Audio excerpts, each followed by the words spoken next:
មិនបានឈរតែឯងទេនៅក្នុងសង្គ្រាមមួយនេះខណៈដែលគ្រាប់បែកនិងមីស៊ីលកំពុងតែធ្លាក់លើដីអ៊ីរ៉ង់ខាងក្រោយឆាកមានមហាអំណាចពីរកំពុងជួយទីក្រុងទីអារ៉ង់តាមរបៀបខុសគ្នាក៏ប៉ុន្តែសុទ្ធតែសំខាន់រុស្ស៊ីជួយឲ្យអ៊ីរ៉ង់វាយបានកាន់តែខ្លាំងឡើងចិនជួយឲ្យអ៊ីរ៉ង់រស់បានកាន់តែយូរក្នុងន័យម្យ៉ាងទៀតរុស្ស៊ីផ្ដាល់ភ្នែកចិនផ្ដាល់ដង្ហើមផ្នែករុស្ស៊ី Reuters បានរាយការណ៍ថាប្រភពសន្តិសុខលោកខាងលិចនិងមន្ត្រីនៅក្នុងតំបន់បាននិយាយថាទីក្រុងមូស្គូកំពុងតែផ្ដាល់ព័ត៌មានពីផ្កាយរណបដើម្បីជួយអ៊ីរ៉ង់ឲ្យវាយចំគោលដៅ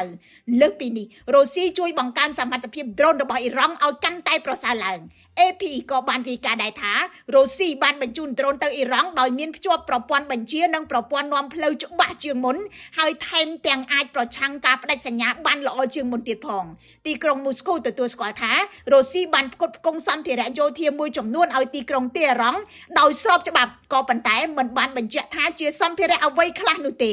ជំនួយទាំងនេះគឺស្មើទៅនឹងកែវភ្នែកនិងខួរក្បាលសម្រាប់ឲ្យអ៊ីរ៉ង់វាយប្រហារតទល់ជាមួយនឹងអាមេរិកនិងអ៊ីស្រាអែលចំណែកចិនវិញមិនជួយតាមរូបភាពយោធាត្រង់ដោយរុស្ស៊ីទេក៏ប៉ុន្តែអ្វីដែលចិនធ្វើអាចជួយឲ្យអ៊ីរ៉ង់ទ្រាំក្នុងសង្គ្រាមបានយូរ Reuters រាយការណ៍ថាចិនបន្តទិញប្រេងរបស់អ៊ីរ៉ង់លើសពី 80% នៃប្រេងដែលអ៊ីរ៉ង់ដឹកតាមសមុទ្រឬក៏ស្មើនឹងជិត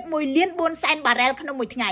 នេះមានន័យថាបើទោះបីជាអ៊ីរ៉ង់រងសម្ពាធនឹងទណ្ឌកម្មខ្លាំងប៉ុណ្ណាក៏ប្រាក់ពីប្រេងនៅតែហូរចូលដដែលហើយពេលដែលមានលុយអ៊ីរ៉ង់ក៏នៅតែអាចទប់ទល់បន្តប្រតិបត្តិការនិងរក្សារដ្ឋរបស់ខ្លួនឲ្យនៅដំណើរការបាននិយាយឲ្យចំគឺចិនផ្ដាល់ដង្ហើមឲ្យអ៊ីរ៉ង់វាយឲ្យបានយូរទោះជាយ៉ាងណាជំនួយទាំងនេះមិនបានធ្វើឲ្យអ៊ីរ៉ង់រួចផុតពីគ្រោះថ្នាក់នឹងការបង្ក្រាបរបស់អាមេរិកទេ Reuters រាយការណ៍ថារដ្ឋមន្ត្រីក្រសួងសង្គ្រាមអាមេរិកលោក Pete Hegseth បាននិយាយនៅថ្ងៃទី31ខែមីនាឆ្នាំ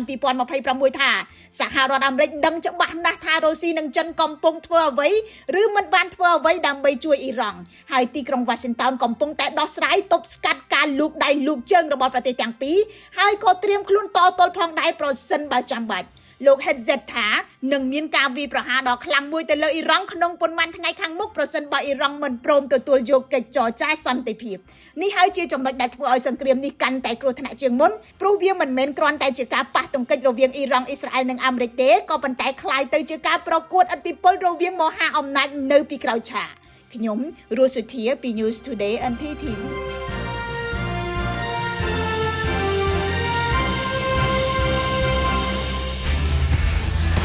Whatever you need to do,